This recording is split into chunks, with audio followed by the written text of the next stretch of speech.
I came from a large group of family who has always been supportive of me on all of my endeavors. Because at a young age, I clearly see my purpose in this world. And it is helping everyone to have unity through different things during any kind of situation. For the past years that I've been a player of different sports, I learned that it helps us strengthen camaraderie and integrity that builds a strong relationship.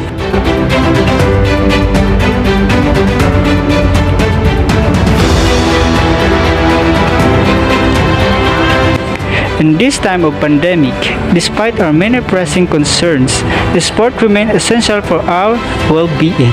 To be specific, Sports give us hope.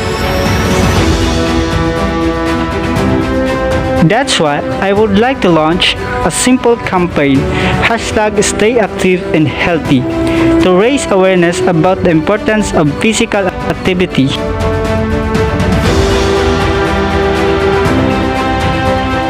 Because sport is a fun thing to do.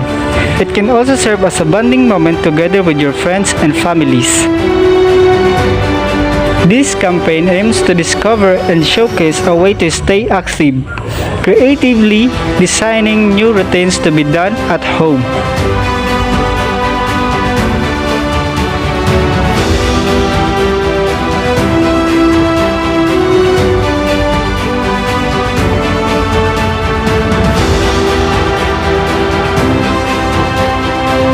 Through that way, it would contribute to the recovery from this crisis, creating the world a better place through sport.